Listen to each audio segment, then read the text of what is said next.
Yeah, And no, you my just got so mind much went going on. blank. Yeah, my mind went blank. And as I was talking through their offense, yes, I had the paper in my hand, but when your mind goes blank and now all the eyes are on you, you're jumbling. Like, what play was I even on? I don't even remember. Like, am I on this side? Do I need to flip it over to the other side? Welcome to Life on the Road, a coach's journey, where the stories are real and the journeys are better. This is Life on the Road. Make sure you subscribe, follow, and share with someone in the game. Welcome to another episode of Life on the Road. Man, season 2, we're back at it. I'm Coach Scott Bollwage. I'm Coach Alphonza Key. And today, man, we got I want to say a training legend. Don't do that, man. But coaching, that's, an up-and-coming rising star, been all over, and we're happy to have Tryston Lawrence on the podcast today. Tryston, welcome to the show. We're going to get right into it. I know has some long days, but happy to have you on. And most importantly, let's get into the coaching journey of what made you want to get into coaching, and then where was your first coaching job? Okay. First off, I'm happy to be here with you guys. Definitely have connected with you guys before and didn't know it would lead us to this, but happy to be here and definitely get to have some coach talk. First job for me was at North Carolina A&T under Cy Alexander. And I was their development coach. It was about a decade ago now, 2015, 16. And I had just retired from playing, and I'd been in France in my last year. And before, while I was in France and before France, I'd been training players here. And I wasn't a good trainer, to be honest. I just would be at the gym working out, and I would have players that were younger than me want to come and work. And I'd be like, well, I don't really know how to teach you, but you can do what I do. And so that kind of started my love for the teaching process of coaching, so much so that it was a part of the reason why I retired early from playing while I was in France and came back home. When I came home, it just so happened that one of the players that I was working with was Sam Hunt, that plays a Greensboro kid, played at Greensboro Dudley. Initially went to Jacksonville University, but when he transferred back home, he went to A&T and was in his redshirt sit-out year and needed somebody to get him better. So the first couple weeks of me being back, we were in A&T's gym every single day. And literally, it was a blessing. It was God, because Cy came down and watched probably about 3 or 4 days in a row, pulled Sam to the side and asked who I was. And when Sam told him, he pulled me into his office and offered me a job as their player development coach right on the spot, literally. And so they were, I want to say that was probably about October. So they were just about to start rearing into their season. And it was a blessing for me, because it was my first time being on a bench outside of just training players in the gym. And so that's really what fostered, I guess, my love for the coaching side of things outside of the development side. So A&T was my first job. I'll always be an Aggie in some form, I guess. Yeah. Pride. And I'm gonna tell you that, both of us spent time at A&T. But you did such a good job with Sam. Didn't he transfer to NC State? He did. So Sam was 1.8 points per game at Jacksonville U as a freshman. Was kind of fish out of water. Think he wanted to come home more than anything. And so he came home, and he had holes in his game that he realized he needed to fix to be effective on college the way he was in high school. And so that whole redshirt year, literally every day, 7 days a week, we were in the gym. And he improved. He went from 1.8 points to 16 points a game from his freshman and sophomore year. And went from that to, all conference first team, third leading scorer in conference as a redshirt sophomore, and did so well those 2 years at A&T that NC State came calling after he graduated his junior year. Yeah, and I'll even go further as to, I don't know if you're the reason why, but he's become a heck of a trainer now. I'd like to say I took a part in it. You know his father. So his dad's been a trainer or a coach for years. So I know he had it in his blood. But I will say Sam is probably somebody who by the time from about 18 to 23, 24 years old, he spent probably 5 days out of the week with me. And so I know a lot of what he does comes from what we did. And he'll say as much. So I appreciate the love. I love what he's doing now, everything that he's done with Kyrie and Nike, and he's definitely up and coming. So that's somebody I should see on this channel soon, because he's definitely up and coming as well. Yeah, I gotta get And a hold of let me him. ask you this. I like the way you that transition. Basketball is so dynamic in different ways: leadership, impact, influence, development. So just getting it in the door with the training, Okay. how did that lead to other responsibilities or other viewpoints on the bench, responsibilities from Coach Alexander? So Coach didn't know me literally at all outside of what he saw me doing. I think the first thing he saw and that he liked the most was my work ethic, because I was in his gym every day, a lot of times more than the coaches that was initially on staff. So he saw and respected the development process of what I was doing with Sam, because Sam in that redshirt year was killing those guys in practice. And so Coach could see the translation of what we were doing working. Yeah. So that allowed me to gain some cachet with him, which allowed me to start showing him like how I was getting to the points that I was getting to of what I wanted to do with Sam, whether that was us watching film and breaking it down and how I looked at it. So he started watching film with me as well. And so it went from watching film on things that we would go individually to now looking at what A&T did last year and how we could do it better possibly this coming season. And so he was able to start trusting me on the film side as well. So during that season, I did a lot of our offensive scouting stuff in terms of what we needed to do to score better, as well as all of our players I worked with individually. Unfortunately, everybody doesn't want to get better in terms of working on their game individually. You guys know sometimes practice is all you're going to get out of players. And so I think that was also a part of why Coach liked me there, because he got to see who was willing to separate themselves with extra work. Yes. Because that was my role. Like, I was in practice, of course, but to really utilize me, you had to come before practice, after practice, at midnight, in the morning. And so people who utilized me, he got to see how bad they really wanted it. Yeah. Great point. Okay, so now we're at A&T. I know they had a coaching change. Where is our next stop on our coaching journey? Our next stop took me out of coaching and back into player development for a brief moment, because that's when I met Chris. That's when I met CP. I had known him for a while in my playing time and playing at the Rusty LaRue Summer League up there at Forsyth Country Day. And we played each other and been in the gyms, and it just so happens that I was at Wake Forest with Cody Miller-McIntyre and CJ Harris one day.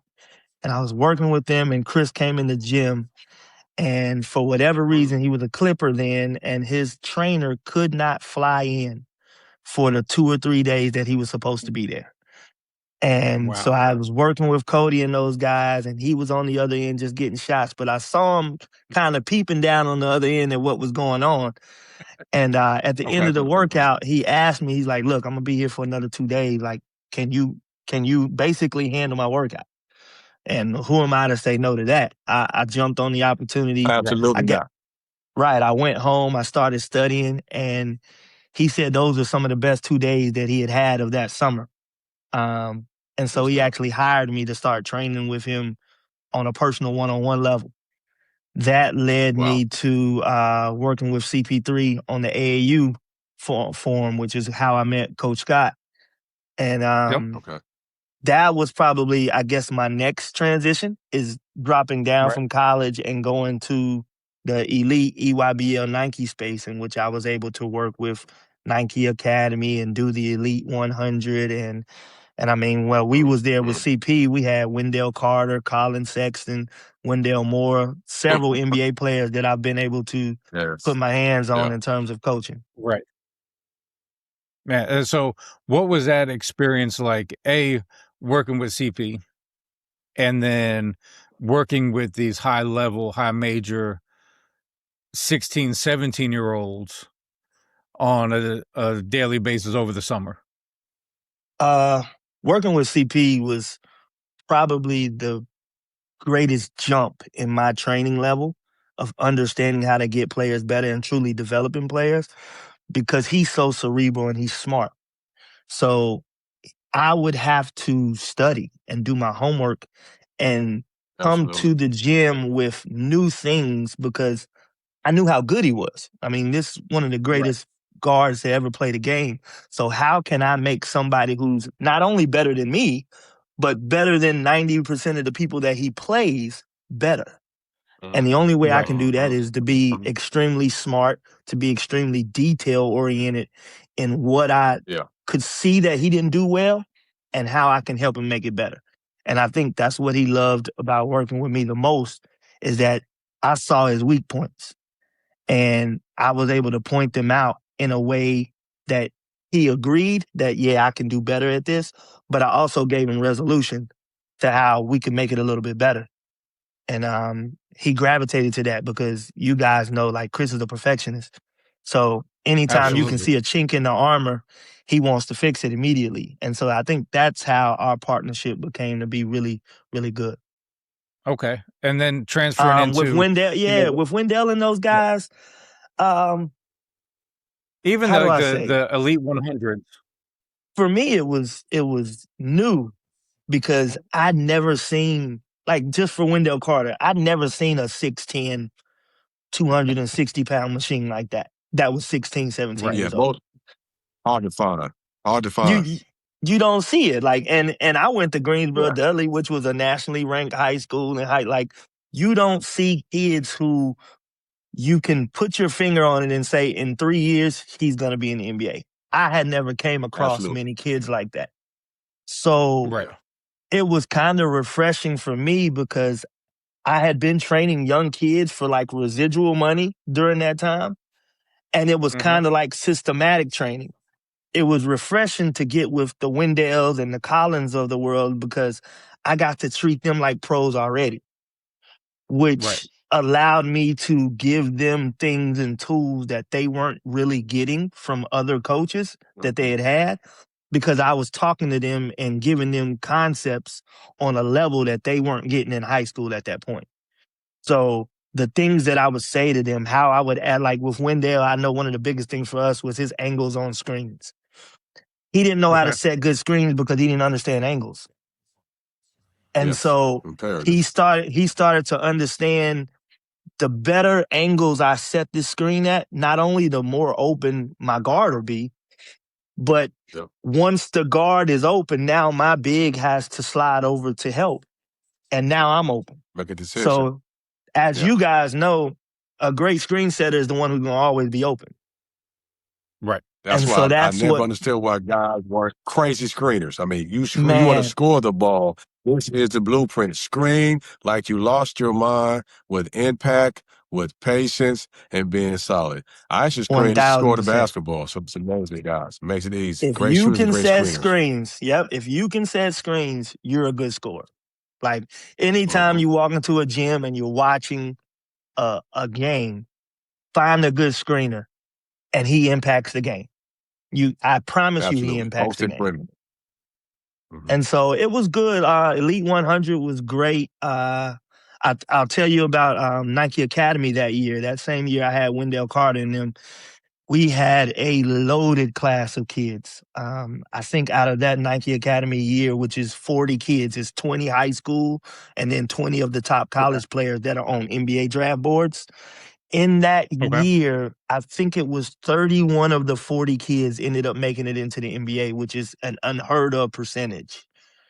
Unheard of. Wow. Unheard of percentage. And not only with that, like on the coaching side, we had Mal Simon, who was the director of the camp. We had Phil Handy, who was one of the player development coaches with me. My boy JC, who just won a national championship on the women's side with UCLA a couple nights ago, he was there. So you just on both sides, coaching and players, you had a high intensity, high intelligent level, just understanding of basketball. And so for me, I was 26, 27 at that time. To be in that environment, I was just grabbing what I could, Yeah. Right. And I'll just throw some flowers your way on that point. You're 26, 27, and you catch the attention of CP, and he's like, man, I got to work with this guy who he's clearly, got, at least 5 years on you at the time, at least. Yeah. Plus all the NBA experience, and you've done a great enough job to where he's like, man, like I need to work with this guy. So at that CP time, keep it real now, Star. CP don't play now. He tell you what he think now. He don't play about his work. He'll let you know. He come with it. It's been several workout sessions where he done cussed me out, and it was like, and it was in a way of like, why are we doing this? Challenging me, like, because Chris don't want to just do meaningless work.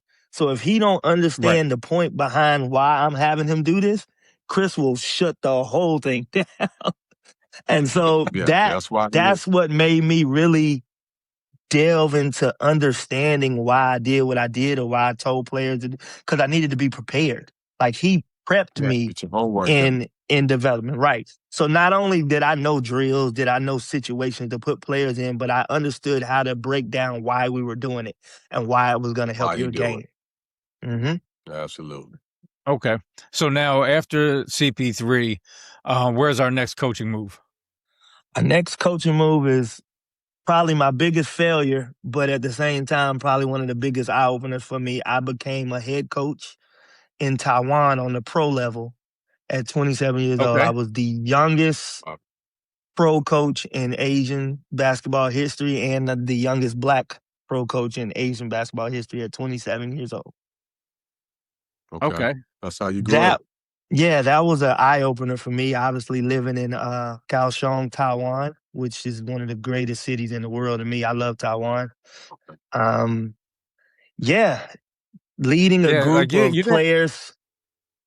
You weren't given a job at the head coaching job at Greensboro College. No. Where you could, dealing with a bunch of college kids. Yeah. How did you fall into that situation? That's why I said I fell on my face, because I wasn't ready. But I got the job through some Nike contacts that I had done well in a few of the camps, and they knew it was a expansion team in the Taiwanese league, which is a pretty big league in Asia. And they were searching for a head coach, and they knew development was one of the biggest things that they were going to have to do for this new team. And they felt like, what better a guy to initiate things than me.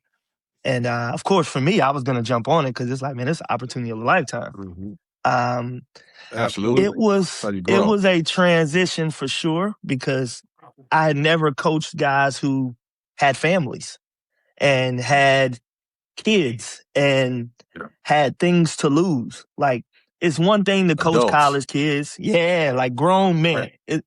It's one thing to coach college kids who are on scholarship. It's one thing to coach high school kids who are on a trajectory of the NBA. It's another thing to coach a grown man who, if he don't play well, I fire him and it's my decision.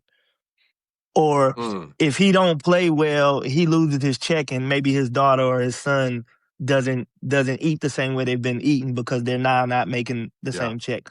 Like, that reality hit home hard, and the responsibility of how sharp I had to be hit home hard for me.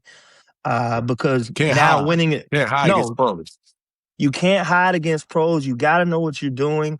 And winning and losing matters so much more.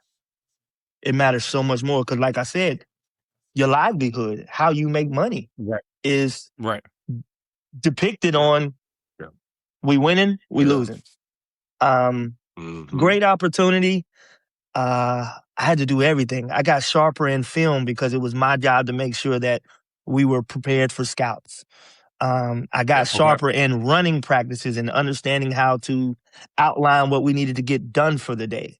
And at 27 on the macro, I wasn't ready for that because I'd never been through anything remotely like that to have to run it all. But all encompassing. Yeah, but on the minor side, it helped me in so many ways because one, it let me know what I wasn't good at. It let me see the flaws, but it also showed me and gave me the burn that I still have now as a fire for coaching. Because that was like my real first, I get to do everything. Because, when I'm in coaching in college, I had a role. When I was coaching with John and with CP3, I had a role. Now my role is to run everything, or at least to delegate who's going to help me run everything. And that was so much fun. I wasn't ready, and I didn't do, like, if I think about it on now, like, I didn't do a great job, but I learned so much from that situation. Yeah. So what were some things that after that first year that you were like, man, like I wasn't ready for this? Like, what were some things that really stood out to you on things where you could feel like I need to get better in these areas? Player relationship. I wasn't good at balancing being coach, being mentor, being the accountability person versus being friend, homeboy, teammate. I had been friends and teammates. Again, I'm 27 years old, so these guys are my age. A couple of them are a little bit older. So I knew how to develop relationships and be friends with these guys. I wasn't the best at holding them accountable, at needing to do what they needed to do. So whether it was in practice and me needing to crack the whip on a certain situation, I didn't necessarily feel comfortable in my role. Even though it was my role, I didn't feel comfortable being that judge and jury in certain situations or in games. If it was a tight game and I call a timeout, can I really command a huddle when I've got a 28-year-old, a 30-year-old, a 35-year-old, and a 25-year-old on the floor? Like, can I command it? Are you listening to me? Are you going to be able to execute what I ask you to do? Do you trust what I'm asking you to do? I don't think I was ready for that. So that part made me see I've got so much more work I've got to do in this space, even though I love this space and I want to do it. I'm not quite ready to be a head coach again. Well, I think right there, what you said, that's half the battle. Understanding I need growth. A lot of us, we've been 27, you sit there, say, I got my offense straight. I'm going to run this defense, and it looks so easy from the outside looking in. But when you in that seat, I've been there, you're all encompassing. When do I get on people? How do I lead? When do I lead? When am I hard? When am I soft? When do I put the offense in? How fast do I put it in? Do I fit it? All those things. When we're down, how do I lift them? When we're up, how do I keep them humble? So, just for you understanding, and we all been in year one coaching, it's so much going on. And that word coach is just so dynamic. It's not just basketball. It's psychologists. It's leading. It's pulling, it's following, it's dictating, it's being democratic, it's the whole nine. So that word coach is not just your offensive defensive practice plan, but for you to get that on the spot. And, we've all been there year one. Every coach has been year one. You're up there, you stand up, and you're like, what the hell am I doing? For sure. Everybody's been there. Everybody's looking at you like, what? Now, you can't show on the outside, but internally, I have no idea. As soon as this game over, I'm going home, I'm going to study. But that's exciting to hear. But like I said, but you understanding you need growth, that's going to expedite your success. I'll tell you another thing with that. I learned the value of good assistants. Yep. Because how to use them in too. that point, I didn't have them. Like, it wasn't their fault. They were as inexperienced or had less experience than I did. And then one of them was Taiwanese, so there was a language barrier. So Line the in the blind. value, yes. And so the value of having assistants who, in a lot of cases, know more than you, like there's always, is value in having Nothing wrong with an that. assistant coach that's been a head coach. Is value in having an assistant coach who has coached longer years than you have, more years than you have. Because you need somebody that can reel you back in, because you don't know everything. And I didn't have that. So the weight of everything, like you said, that's all encompassing was all on me. And even when I'm in the staff room and in those meetings, they're looking at me. So instead of us throwing or passing ideas back and forth, everybody's like, Coach T, well, I mean, what are we gonna do? And I'm like, well, I'm hoping y'all can give me a little bit of, some reciprocation of ideas. And it's like, nah, we don't have a clue what to do. We're waiting on you. Process. Man. So how long were you the head coach over there in Taiwan? For and one then season. Where were we one going season. after that? Okay. One season where do we go there, and then came back for about 6 months and I went back to training because there was a lot of things that I wanted to sharpen up, but even developing players was a part of that. And I thought I was going to be doing that for a while, but in came an opportunity to join the Phoenix Suns, and at the time, the Naz Suns, their G League team as well, as assistant coach on the G League team, and I was an assistant player development coach for the Phoenix Suns. So my job entitled me, the year I joined the Suns in 19, we had DeAndre Ayton was a rookie. He was the number 1 draft pick. DeAnthony Melton was a rookie that year. Miles Bridges was a rookie that year. Aliyah was a rookie that year. And I'm missing one. We had 5 first-round picks, and we used them all. So my job was the young guys. They gave me all the young guys when I was with the main team to do player development. And when I was with the G League team, I was an assistant coach. And so that was a trial by fire, but one that I was a lot more ready for because it put me back in a role that I was comfortable, which was developing. I knew how to do that. Let me ask you this, Coach, real quick. Yes, sir. Let me ask you this, just for all of us watching. So when you're in an NBA skill development, how long is it? And how many guys at one time do you work out, just for people outside the NBA to know what the time frame and the dynamics of an NBA workout? Absolutely. So it'll depend. First off, the workout time length is only going to be anywhere between 30 minutes to 60 minutes. And it's going to depend on what you're doing. Shooting workouts, light mobility workouts could be on the 30 to 40 minute side. If you're getting in a full workout where you're wanting them to get a sweat and possibly learn some things that you're trying to teach, now you're on that 50 to 60 minute slot. You're never working with a player over 60 minutes, mainly because their schedule outside of the NBA usually won't allow it. And you've got to get a whole bunch of other players in. So it's just always, it's short and quick and to the point. In terms of how you do it, typically the stars work alone. So if you're a franchise level player or a starting level player, you're going to get your time and your half court by yourself with the development staff, to where we're working on and we're honing just the things that's going to help you out. Role players, 5th guy through 9, let's say, you'll be in like a small group setting, whereas 2 or 3 of you guys that are like position-wise, like-minded in positions, and y'all are doing things that's going to help your role for our team. And then the end of the bench, your bench guys to your young rookies or early year guys that are not playing that much, it'll be the rest of you guys. So that could be 4 or 5 of you. Y'all are all going to be jumbled at the same time. 30 minutes will be skill work and development.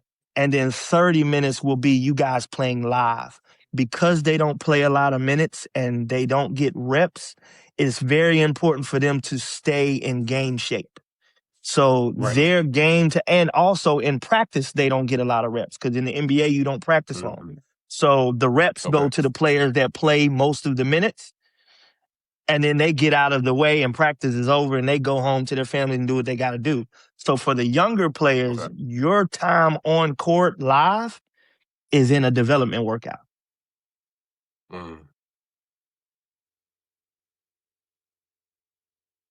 Also, you also get that live time pre-game.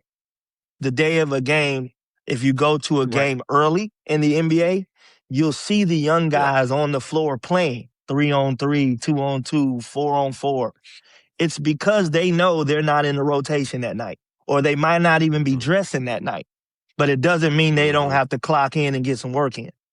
And so that's when Keep they that go work, in. yeah. Exactly. Because during the walkthrough, you're not in because you're not in the rotation tonight. So they're sitting on the side during walkthrough time. So the only time they can really get some work in is pregame. It's good, though. That's great to hear, because a lot of guys don't understand the work that you have to put in, even if you're the 10th through 15 guy. Like how hard you're working just to keep yourself in shape to when that number is called, you better be ready. Yeah. It's a lot of times it can be tougher than being the franchise guy. And the reason why is because not just the physical battle of it, but the mental battle. Guys that are at the end of the NBA bench were all conference player of the years in college. They were McDonald's All-Americans in high school. So they've been through their entire life feeling like the world is their oyster and they're the best player in the world. Everybody tells them. Then you come to the NBA and now you're at the end of the bench getting no practice reps, getting no game reps. And if you have your jersey on, you're sitting at the end of the bench. So the mental aspect of still believing that you're that good is a hurdle that they all have to cross. They all have to jump over that hurdle. And it's tough because you have to work harder to stay in shape, as you said, Coach, but also to still remember that you can contribute, because it could be a game a player goes down. It could be a game that we have heard from the medical staff, and the medical staff said such and such can't play tonight because they're overloaded. You go from 0 minutes to 25. Wow, yeah. Now you got to be conditioned to produce. Oh, absolutely. Now you got to be in condition. That's number one. Now you got to be able to absorb a scouting report that you didn't get until maybe 2 hours before the game. And now you have to get on the floor. You got to get on the floor and produce. And if you don't, that might be your one game that you get. You might not get another chance. So it's tough. And the guy you're playing against is an absolute monster. Oh, he's You're not a killer. playing against an average cat in the adult summer league in Carlboro. You're playing against the top 5 scorer in the league, and you got to get it done. So that's a great dynamic. Thank you for sharing with us about the mindset and the preparation of all NBA guys. It's tough. It's tough. Yeah. So how long were we with the Phoenix Suns organization, and where do we go after that? Phoenix was 1 year. I wanted to stay longer, but our head coach and our whole staff got terminated. It was a rough year in Phoenix that year. The NBA team, we were last in the league record-wise, and the G League team, we were last in the league record-wise. Had a European coach who's now back in Europe. He coaches for Fenerbahce now, and he's the Turkish national team head coach. He was our head coach. Second greatest guy I've learned from in terms of X's and O's. He was a tactical genius. But as you guys know, the NBA's not about that. The NBA is about isolation, individual success, and can you find the greatest mismatch and exploit it the most times to win a game? His methods were not met with the type of respect that they could have garnered maybe with a more veteran team. But remember, I yelled out 5 rookies that we had along with Our franchise player, D Book, was 23, even though he was 4 years in. So we had the youngest team in the league. So what he provided, our team wasn't ready for. And so they let Coach Champ let him go at the end of the season. So I got fired at the end of the season with him. It sucks because they brought in Monty Williams, who had a great relationship with CP, and following the bubble, they started doing what they were doing. And I'm literally a year before that. But it worked out for me. It was all God, because I left Phoenix and I signed a contract to go be the player development coach for Crvena Zvezda, which is a EuroLeague team in Serbia. And I lived in Belgrade, Serbia for 9 months coaching in the EuroLeague, which to me, strategy-wise, X's and O's wise, game preparation wise, is the best basketball in the world. I tell you what, your passport's been pretty useful. I guess you had it a few times. That passport, you moved across the waters a little bit now. I tell you what. Yes, sir. That thing, don't lose it now. You're gonna lose a job.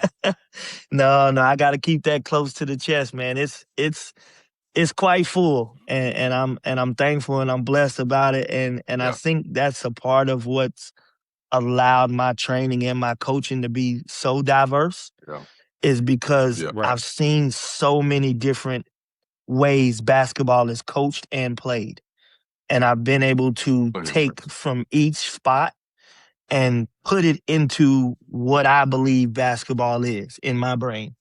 And so it allows me to, when I see this type of person, and I can break down what they need and how I can help them so much faster, because my dictionary is extremely vast because of the places I've been able to be. So we're overseas in 2 different countries. How has the language barrier been, like an adjustment? Obviously being in Taiwan, being a head coach, I'm sure you had a translator. In Serbia, you had a translator. But like, how was it going over there with the change in culture, the change in language? What were some of the adjustments you had to make culturally going into these different countries? Okay, I'll go with Serbia first. Serbia, thankfully, most people speak English. It might be a little broken, but for the most part, they speak English, and especially in basketball terms. Like, everybody knows the basketball terms from an English perspective. So from speaking, it was easy. But from understanding the terminology of basketball, I had to learn a lot, because I was coming from American standards, the way they play, like I said, individually based. And European basketball on that level is not about that at all. They have high development, but the development is from a team and strategic standpoint. So how do we win games versus how do you individually get better? And so a lot of times when I was with Coach Sasha, I found myself just sitting in the back of film watching instead of talking, even though I was on the staff. Like, when we had staff meetings, I did so much more just shutting up and listening than I did talking. Towards the end of the season, I started to gain my voice. But early on, I had to learn how they saw basketball, and they see it so differently than we do here. It's ball movement, it's cuts, it's a lot of screens. It is advantage basketball, but from a team perspective, instead of how a lot of Americans, we view advantage basketball from finding the mismatch. They view like, basketball. Scott can't guard me. Yes. This guy can't guard me. That's how we do it. Scott can't guard me. Clear it out. I'm gonna cook him. Yeah, that's American basketball. Give Coach Key the ball and let him go to work. That's American basketball. European basketball is, this team runs this style offense, or they play this style defense. How do we as a collective beat them as a collective? That's outstanding. And that really was my largest jump for me in terms of understanding the game and how to teach it, because I took what I was strong at from the individual side and I gained the team conceptual side of how to win and be good at basketball. Take that to Taiwan or to China, you've got many differences, because Taiwan and China, the language barrier is a problem. I do have a translator who, he's literally like a shadow. When I yell, he yells. When I curse, he curses. When I Oh, he cusses. like, He cusses too. oh Okay, that's man, good. oh man, they go I crazy. want to know about that. Did they cuss in translation? Okay, I was making sure They will got do all it. the words together. Coach Key, Okay. like literally, when my octane goes up, when I'm yelling, he's yelling what I'm saying just in Chinese. Like, he literally gives them everything that I'm giving him. Right. And it was many times where I had to say, bro, you really got the hardest job on this team. Because as much as I'm talking in a practice or I'm yelling or I'm teaching this, and then he's got to say it on spot, exactly what I'm saying, the right verbiage, so that they can understand it on the fly. Like we're running a play. They're in transition and he's got to yell. Like, it's extremely hard for him to do. And then vice versa, when they have something to ask me, he's got to break it down to where it makes sense for me. Right. That's tough. But it also sharpens your skills in breaking down the game from film. So that's how I got really strong in film. Because what I can't tell you verbally, I can show you. Yes. Right. And so I got really, really strong in my film breakdown in my 5 years in China, because the eye in the sky don't lie. The film don't lie. Not at all. So 100%. everything that I want to say to you that might get lost in translation, I can show you on film and I can break down your stuff and you can see it, and you can't, it ain't word for that, because you missed that back cut. Or this post move wasn't going to work. Or I told you to trap over there, and all of that can be said by what you see. And so it's non-negotiable, and it's really no back and forth, because it's right there.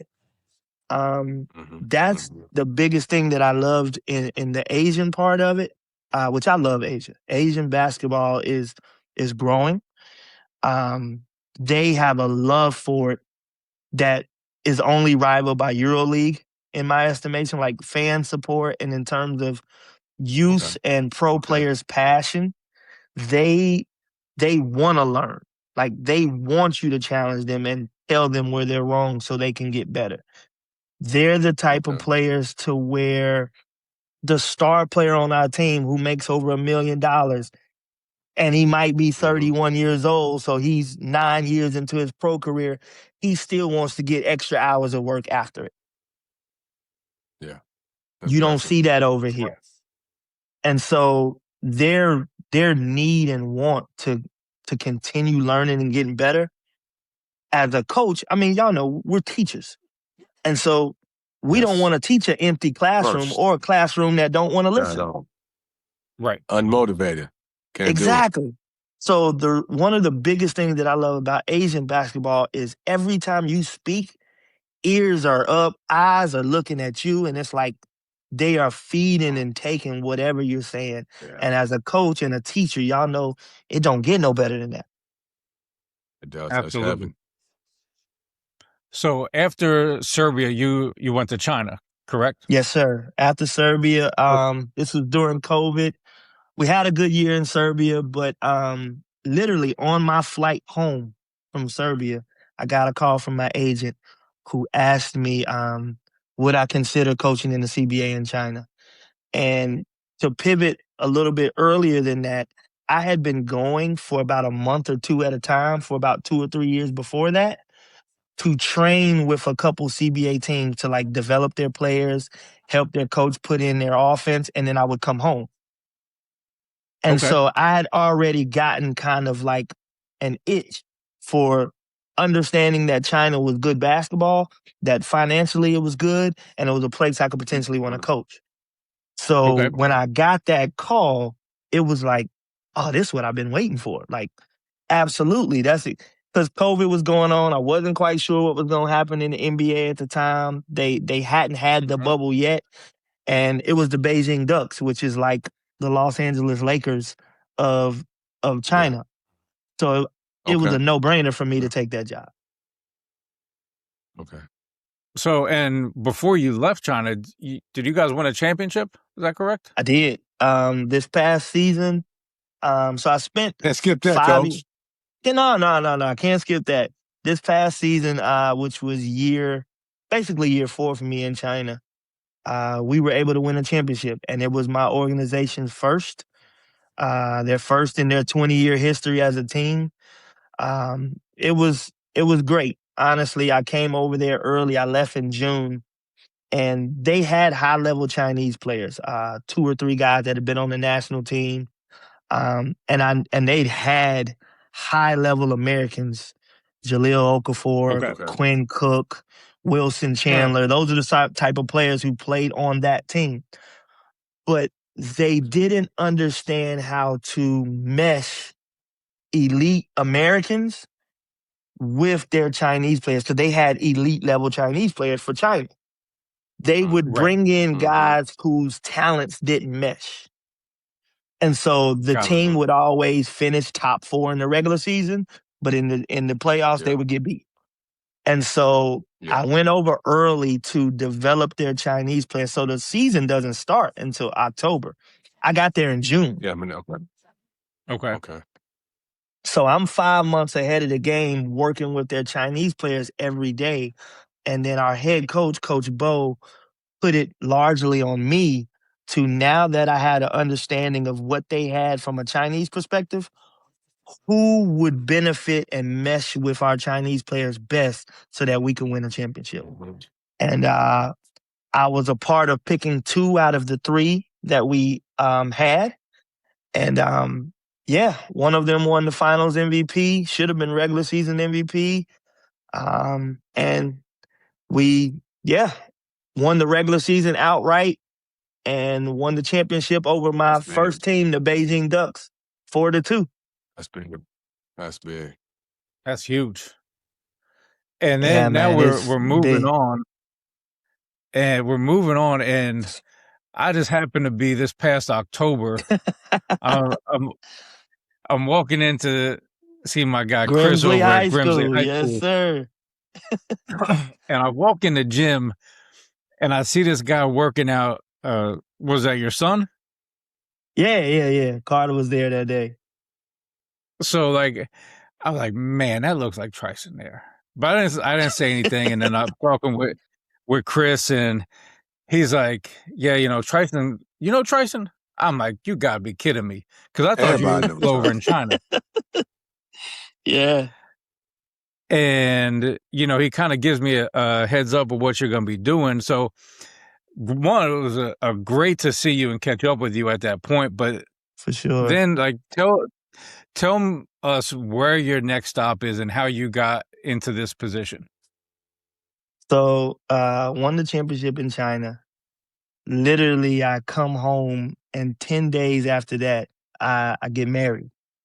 And so, okay, congratulations. I appreciate that. I had officially been married government-wide or legally-wise for a year, but because I was in China, we waited to do our celebration and our big wedding when I got home. So I have the wedding, and it's like, okay, I love China. China's been great to me, but can I go back? What's next? And also, we have a family, so it's just like, man, do I want to keep leaving for 8 to 10 months out of every year? Yeah. Right. Your boat gets smaller now. Man, I don't have one. I don't have one. It's 9 to 1 the other way. Yeah, I was getting curious about that. So you make a lot of decisions with eyes, and you must not have been married long. Yeah, man. It's like a bad car. It depreciates over time. Your Vogue is there. Just do what you're told. Yeah. So I knew I needed to make a transition, and I wanted to. And I didn't want to be in the NBA. I actually turned down two opportunities to go back to the NBA because the NBA, I don't like where the game is right now.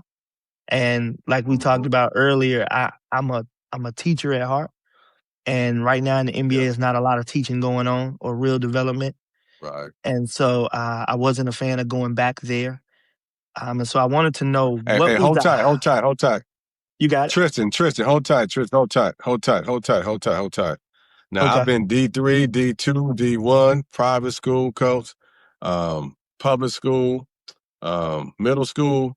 I haven't Yeah. been NBA, so next time you turn the NBA job down, give my number 910-2. Yes, sir. Okay, so when you turn that second one down, I've been every level. I haven't been there yet. So you said, Coach, hey, I I know got you. somebody in North Carolina. Okay, make sure when you turn 2 of them down, throw my name in the hat. I didn't mean to cut you. I was at 30. No. Continue. Hey, that's a plug that needed to be done. And I got you. I got you. Oh man, I know you do. I wanted to coach at the highest level that I could, while still being able to teach. And I needed to find what that looked like. And I started talking to people. And while I was over in China, I grew a relationship with Aliyah Boston, who's one of the greatest players on the women's side. And me and her agent know each other well. And he was like, look, we've been trying to get you to train her for the last couple years. And I'm like, I know, but I've been in China while our seasons just don't mesh. And so I hadn't been able to do it. Well, I came home after we won the championship. And when their season was over and I didn't decide to go back to China, I was still here. And so she lives in Charlotte during her off season. And so she was like, we're going to do this. And I'm like, absolutely. And so I start working with her 5 days out of the week. And I love it because it's the highest level of basketball and they still want to learn. Aliyah is phenomenal. One, she's a phenomenal person, but she's a great player who feels like in her mind that she's a D3 or an NAIA kid. That's how she approaches basketball. And so it's always, coach, what you got to give me? What we doing today? How does this make sense? Like, well, you know my game, so can like we really put this in my game? Like, am I gonna use this? And so she really rejuvenated my passion and my understanding that I can teach basketball over in America still. Like it can be taught still, but it's on the women's side. And so I'm like, I know what I want to do now. I got to get into the W. And so I also know how hard it is to get in the W because it's a smaller league than the NBA. Don't have as many players, don't have as many staff members. So I'm like, okay, this is going to be tough. But I know that there's a way I can probably get myself in. And the best way I can do it is by Unrivaled, which is their, essentially it's a summer league that they play. It lasts 3 months down in Miami. It's 3-on-3, full court. The court is cut down to 72 feet instead of the normal 94. So the game is faster. The thought process is faster, and it allows the ladies to show much more of their individual gifts that they don't get to show in a 5-on-5 setting, because 5-on-5 basketball on the women's side is still predominantly structured. It's starting to turn into you really seeing individual skills of a Paige Beckers and a Juju Watkins and a girls of those natures and a Caitlin Clark, but before this new wave of women, it was very much half court style. We're going to run a play every time down and things like that. So this avenue, Unrivaled, really allows the world to see that they got game, that they actually got game.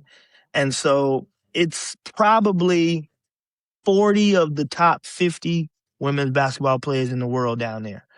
And I got put on the Phantom team, where our players was Aliyah Boston, Kelsey Plum, Natasha Cloud, Tiffany Hayes, Kiki Arafin, and Dana Evans. That was our group.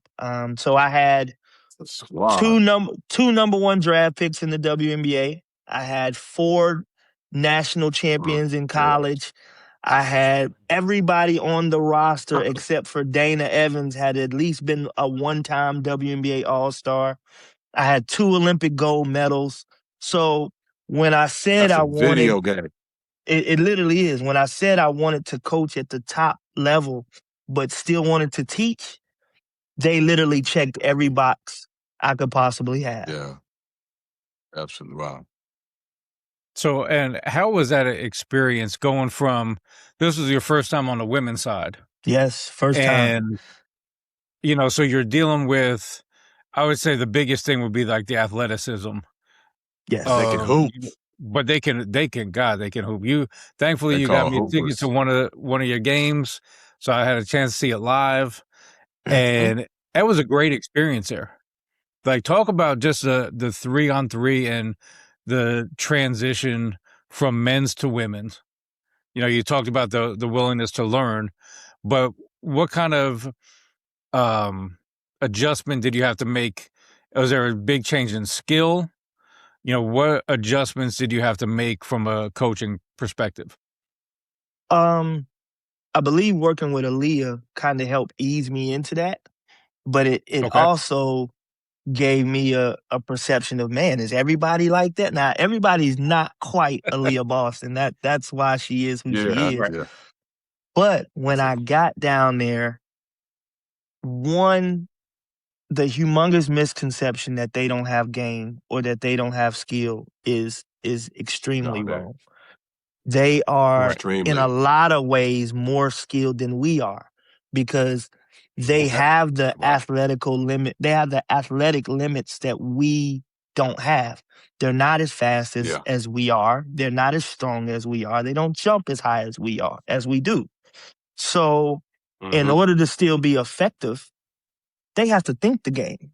They have to be able to strategically figure out how they're going to still be able to score the ball on an efficient and high level without being faster, stronger, jumping higher.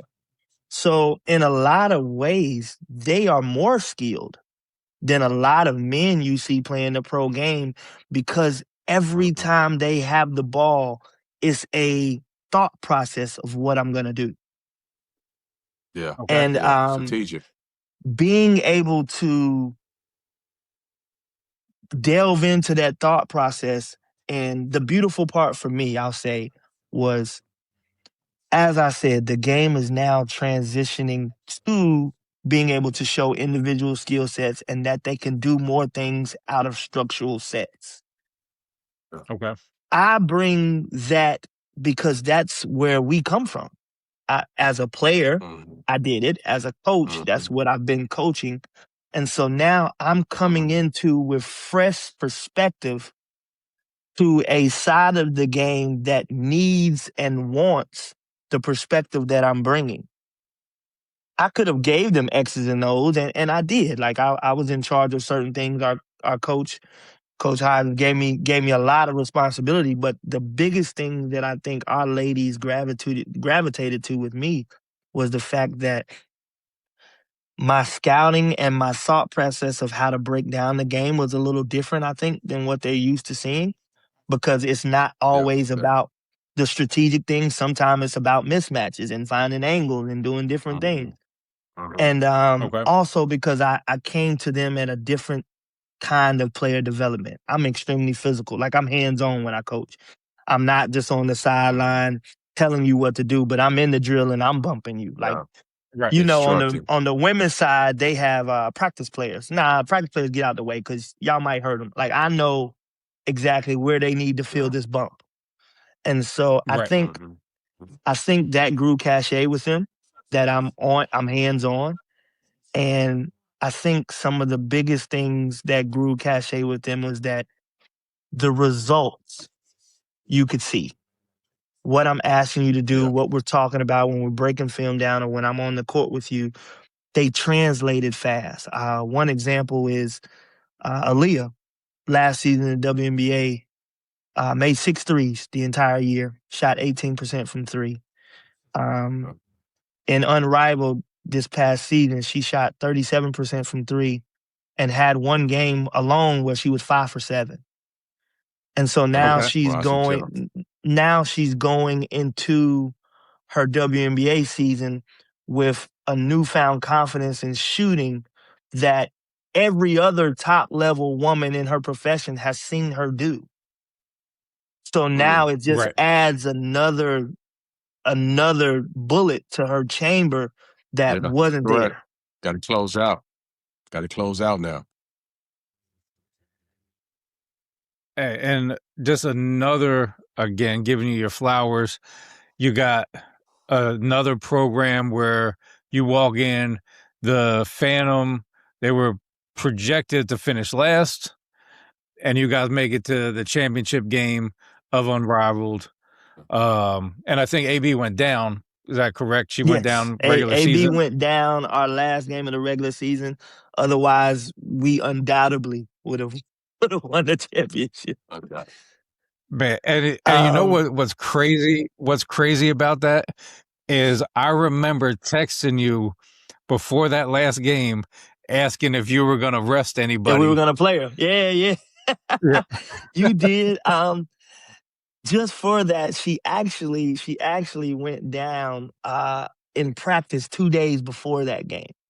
And she wanted to give it a go that game. And that game basically further solidified that she needed to shut it down. Because at the end of the day, she's got a bigger picture with Indiana and the USA team that is more important than what we were doing down there. But and like she was hurt about it. She wanted to play because I mean, at the end of the day, it's $100,000 per player if we won that championship. So she wanted that check. Wow. But but yeah, it's bigger things, and she had already proven so much. I mean, she averaged 20 and 10 for the Unrivaled season. Won Defensive Player of the Year. Was all Unrivaled team. So she had done enough. She had done what we set out goals when we was at UNC Charlotte training. We set out goals of what we wanted to do. She checked them off and some. And so it was tough to keep her on the bench, but she understood the bigger picture. I will say that they picked Phantom to be last during the draft, and so that was a chip on our shoulder. Also, Coach Renika Hodges, who is the associate head coach for the Connecticut Sun, that was her first time being a head coach. And so I really, really wanted to push her forward as much as I could. Because I enjoyed, like, obviously, there was one day I want to be back in that first seat again, but I enjoy being an assistant coach. Like, because I know what that heat feels like in that first seat. So it's hot. It's real hot. It can get hot. And so that was also my second straight coach that I helped elevate to winning Coach of the Year. We won it when we were in China. And so that I took pride in that, even as an assistant coach, helping you get to a point to where you can win Coach of the Year. And then down in Miami with Unrivaled, she won Coach of the Year as well. And so if anything, it's just an extra nugget that for yourself personally, it's like, yo, you're doing something right. Because everywhere you go now is starting to find success. And so it felt good for sure. Well, we're going to transition into some new segments we got for this season. And you're talking about going places. First segment, you may have already, you're going to set the bar extremely high for this first segment. No question. No, and he may be exempt from this test. Yeah. He's been here and there. I don't know. Yeah. I don't know how I can roll with him with this one. He's already knocked out the box.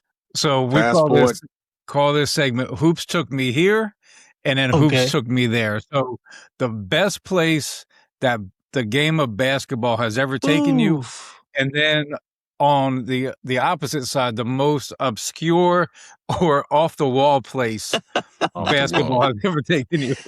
Not great. Okay. Man. So best place. Best place that I've ever been in basketball. Man. All right, I'll give you this one, and I'll keep it strictly basketball based, on court basketball. If you guys know anything about EuroLeague basketball and just rivalries, The only rivalry that I will ever put on the same realm of a Duke and North Carolina is a Red Star Partizan game in EuroLeague. Partizan is a team in Belgrade, Serbia, that either every year they play EuroLeague or Euro Cup. They're one of the top teams in Europe. And Red Star, which is the team that I coached, is also in Belgrade, Serbia.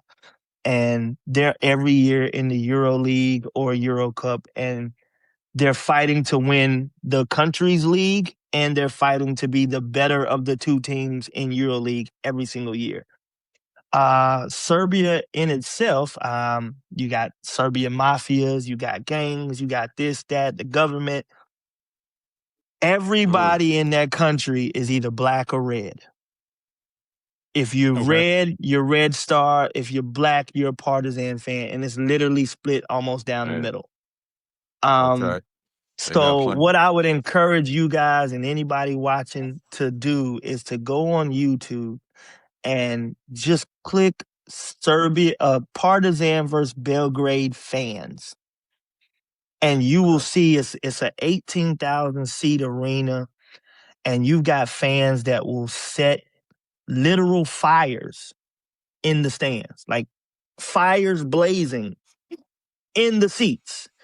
You've got that game, you guys have gone to a hockey arena and you see how it kind of formed the little shield, like a dugout where the teams sit. Yeah. For that game, you have to have that because people throw coins, they throw bottles, they throw whatever they can get their hands on the other team and sometimes their team, depending on if you're losing. It's the best place? That is the best place because literally when they are yelling and doing their chants, the floor shakes. The floor shakes. It's the best atmosphere, and it's all purely basketball. They just got a love for basketball that I've never seen. Quick story on that. We were about to play Partizan. It was the night before the game, and we had just finished with our shoot around or with our pregame practice. And our manager of the team came into the locker room. And usually when he came in, he came to talk to us, the Americans. So we had 4 American players, 5 American players, and me. And so he comes in after Coach Sasha gave his spiel, and he said, look, guys, now I need y'all to know something. Y'all have probably heard about this rivalry, but I need y'all tonight to, when y'all go home, to go to the grocery store and get everything you need for probably about the next 4 to 5 days. And all of us are looking like, oh, what are you talking? Like, for what? And he says, because whether we win or lose this game, you're not going to want to come outside and go to restaurants or walk down the streets as you usually do, because it's going to be a problem. If we win, you don't want to be around Partizan fans. If we lose, our own Red Star fans, you don't want to see them in the market. You don't want to do, because if you do, it can get violent. And we didn't really believe him until he told us to reference a man by the name of Charles Jenkins. I don't know if Charles Jenkins played at Hofstra, little small guard, was a great player. Charles Jenkins played for Red Star. He had a 30-point game on Partizan in the Derby and beat them. He went to the club that night and celebrated the Red Star win, and he went to a Partizan-owned club. Needless to say, he got jumped, and he had to spend the next 5 days in the hospital. Oh, no. That's how serious they take. That's how serious they take basketball over there. So that would be my best place because I've never been in an atmosphere like that in that arena. Right. Yeah. Worst place. Now you got to give us the other top. Hey, I don't know. Hey, you got to cut this. Hey, worst place might be scary. Worst place. Get some permission. I'll say 2. I'll keep both short. 1 is in Russia. So coaching in EuroLeague, obviously you got to travel around to different countries that have their EuroLeague teams. When you have an away game, it's a different country every time. And it's one city in Russia. I'm not going to call them out, but it's got to be the worst city I've ever been in my entire life. When we stepped off the plane, we stepped into about 3.5 feet of snow. And the fans were crazy, and the gym was probably about 25 degrees. And it's done on purpose. And it's done on purpose. So that's probably one of the worst. And then I'll take it to the American side. And I hate to say this because they're still there, but if any of you guys have ever been to Sioux Falls is in South Dakota, and it is where the Miami Heat's G League team is. Sioux Falls, and I had the pleasure of playing for them for a brief moment and then coaching against them. But Sioux Falls, South Dakota is a small city. When you step off of the airplane, there is a dog food factory that is across the street from the airport. And so dog food is mixed with a whole bunch of whatever. It might possibly be the worst smell you've ever smelled in your life coming off a plane, literally to where we had players on our team for Northern Arizona for Nash Suns throwing up as they walked out of the airport because they were gagging. Wow. No. The smell travels throughout. I don't even want to call it a town. It's a city.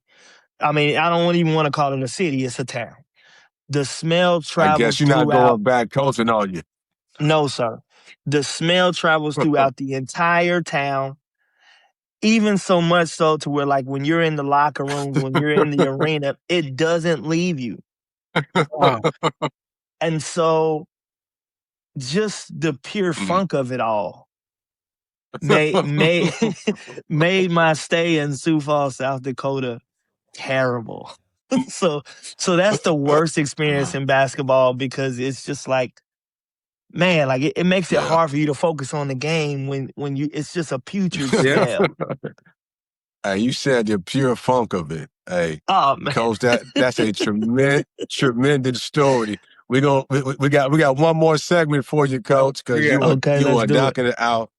God, we got two more. We got two more. Two more? Yeah. Okay, so let's do it. I'm listening. Next, we're going to go to our ultimate coaching staff. Yeah. Okay. Ooh. So you get your dream coaching job, and we'll leave it at the college level, and you're going to be choosing from from coaches that you've worked with through your coaching journey. So we need an offensive coordinator, a defensive coordinator, a player development guy, recruiting coordinator, and a GM, now that all colleges have GMs now. Okay. So who would your offensive and defensive coordinators be? My offensive coordinator would be, without a doubt, and I spoke to this earlier, Igor Kokoschka, who was the head coach for the Phoenix Suns. He's now the head coach for Fenerbahce in EuroLeague in Turkey. One of the greatest minds I've ever seen on the offensive side of basketball. He draws up plays. I think that's all he really does. Quick story. My first time going into his office in Phoenix, he converted his office into the walls were converted into whiteboards. So he could write on all the walls in his office. And so he had marker. And if you walk into the mall, the entire office is wrapped with plays that he has written with little notes on the side of what he wants to do. Wow. He is a offensive savant. Absolutely. Wow. Igor Kokoschka. Great guy, but great offensive mind. So your defensive coordinator. Defensive coordinator. Man. Probably gonna have to go with one of my brothers here, who his name is Jalen Courtney Williams. Just left LSU, and he's now a newly minted assistant coach at Butler University with Coach Norrad. Okay.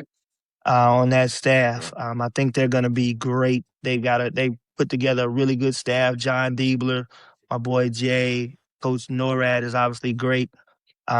He is a great young mind who has he does a great job of communicating with players. That's obviously Okay. humongous, being able to communicate. But he also does a great job of seeing what players do and tendencies and how to eliminate, or you can't always eliminate it, but to dial back the things that they do so effectively. And that's the key of being a good defensive coach is can I limit you or to a point take away what you do best or what you're comfortable in. Okay. Okay. Now, who's That your would your be player development guy? yeah.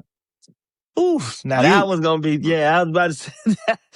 I'm gonna be You hard on can't do whoever twice. that You're the head is. coach. Nah, you can't do both. Yeah, my fault. Oh man. And they gotta be college coaches, you said. No, you can anybody that's come across your coaching journey. Oh, okay. Well, that's easy. My big brother and my competitor to a degree, Phil Handy. Okay. Man, We cheating. have a great Not bad. relationship. We first met at Nike Academy, probably about 2015, and I literally followed him around like a shadow because I said, "Yo, I'm gonna be better than you in a few years." And I think he Yeah. gravitated to me because he saw that I wanted to do that, and I had skill in what we do. He's another great communicator, and he's a great innovator in learning how to do things that are different. And so yeah, obviously his name speaks for itself. But good friend of mine, I would definitely choose Phil as our PD. Okay. Now we're on to our recruiting coordinator of who's going to bring the players in.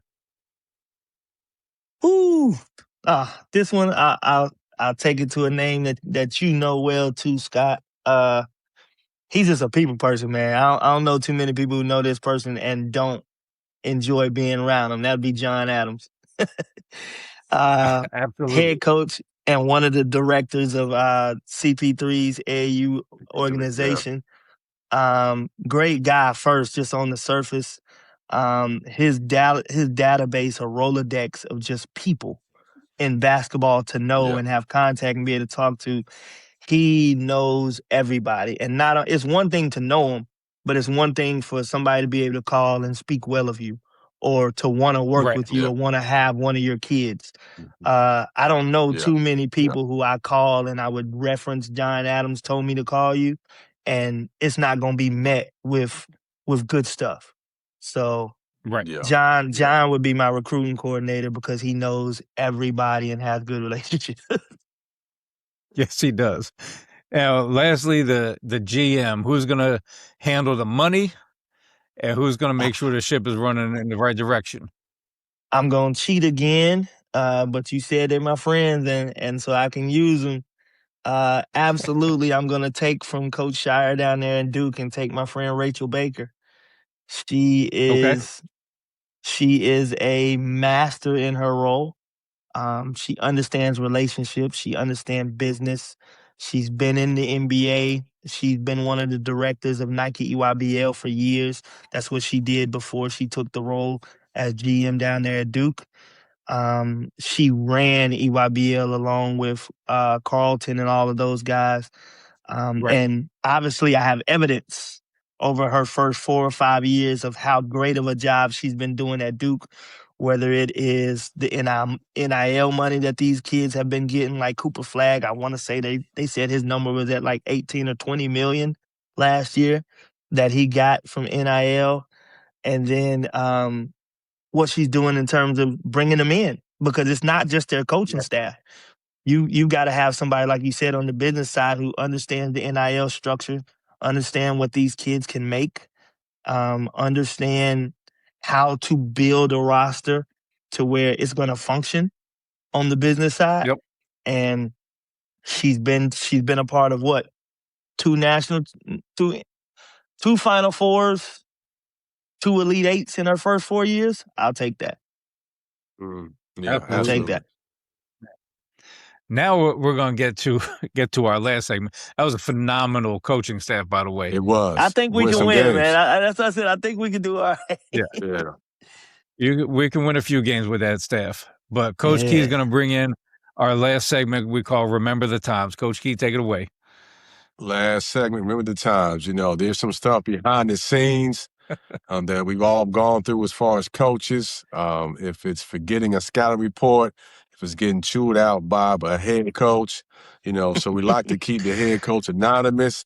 But if it's been as long enough, you've done something wrong, you've been corrected, and it's been all behind the scenes. So if you can give us a story, you keep the head coach anonymous. Remember the times. Okay, remember the times. I will go towards where you were saying. It was a few years ago, had a head coach. It was my scout. And it was one of the biggest games of the year, a rival team. We were close in the standings, and it was an important game as the season was winding down. And you guys have been on staffs to where everything is team-based, but when it comes to your scouts, they're a little bit more personal than the other people's scouts. Like I know like we got a little side bet or a little wager on, hey man, I'm 9-1 on my scouts. How you doing over there? Yeah. Like so they're important. And so I was winning in our staff scout so far. And came up to this game and I was up 1. And I got into the pregame practice. And I don't know what happened. I had my paper. I had everything. I obviously studied all the film. And you guys have done it. Your mind just goes blank. And my mind went blank. Yeah, my mind went blank. And as I was talking through their offense, yes, I had the paper in my hand, but when your mind goes blank and now all the eyes are on you, you're jumbling. Like, what play was I even on? I don't even remember. Like, am I on this side? Do I need to flip it over to the other side? Like, it got real bad really quick for me. So much so to where I think I jumbled 2 straight sets up. And the players are now like, all right, now, coach, what you got going on? That's the worst. to where my head coach stops practice, looks at me, and is like, "Did you prepare?" And I'm like, Coach, you know me. Like, I'm 9-1 in my scouts right now. And you get the numbers on them. You see it. Like, look at the paper. And he was like, did you prepare? And I'm like, Coach, yeah, like give me a second. Like I don't know what was going on with me. I wasn't out the night before. It was none of that. And he was like, you know what? Don't worry about it. I got it. And so he takes over my scout, which as an assistant, that's the kiss of death. My trust, his trust in me is like, and so I'm trying to just get myself back together. He takes over my scout. While he's doing it on the fly because, he doesn't really know everything. I'm the one that did all the work. Yeah. Right. He has us doing things that we don't need to do for this game. And so I try to redeem myself with probably about 15, 20 minutes left, and I try to jump back in. Like, Coach, I got it now. Like, I'm good. Mind clear, I'm good. He shuts me down and doesn't let me do it. And so we go into the game unprepared.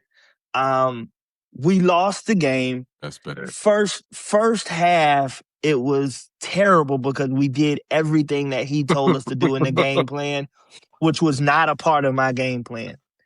At halftime, we were down about 17 at half, and we come into, at halftime, before you go into the locker room, you meet as a staff. We met, and he finally looked at me and was like, T, what do we need to do? This is the first time probably all day he spoke to me, mind you. The first time he spoke to me all day. He's like, T, what do we need to do? I wouldn't talk to you either. He let me tell him. We made the adjustments, and we brought the game back where we ended up losing by like 2 or 3.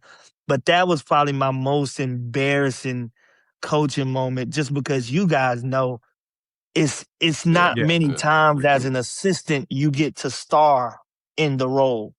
And scouts are one of those times. Like, that's your moment. And so for me to completely bomb it, man, I'll never forget that. Yeah. I'll never forget that.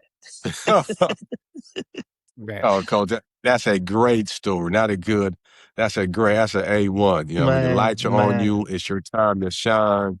Lights, camera, action, and you sit there, and all of a sudden you mess up one set, wrong side of the floor, back screen, up screen. What was it, 35? What, he's a 4 or 3? Yeah, but great story. I appreciate you sharing. And you know it's bad, Remember Coach, the time. Coach, you know it's bad when you got the printout, so all the other coaches got the printout too. So you're trying to diagram a play, and they're looking at it like, nah, bro, that's not how it goes. It was bad. But once you lose it, you lose both sides of the floor, the left, the right, the elbow, the right block, the left. Once it's gone, it's gone. It takes time. But once the head coach said, move on, that's horrible. Yeah. That's horrible. Appreciate you. It was over, man. I appreciate you guys. Man, Tryston, we greatly appreciate you coming on, taking some time, sharing your world adventures, in the coaching journey. And Coach Key, you got anything that you want to wrap up with? Well, again, just appreciate you diversifying our platform. Many ways to coach young people. Overseas, high level, NBA, WNBA. So it's really educated us on the different ways of training to getting in the profession, to leading and being a humble man. So I can't thank you enough. But I remember the times was an all-time great. You in the Hall of Fame already. Life on the road. I appreciate you guys, man. It was an honor to be here with, like I said, Coach Keys, man. I met you by chance, and you was gracious to me, so I knew we would be able to meet again. And then Coach Scott, man, you've been my brother for years, so man, I appreciate you guys inviting me on, man. And until next time, I'm Coach Alphonza Key, and I'm Coach Scott Bollwage. Keep it on the road. And keep it between the lines. Now that's another stop on the journey, but the road doesn't end here. New stories, new coaches, same game. This is Life on the Road, a coach's journey.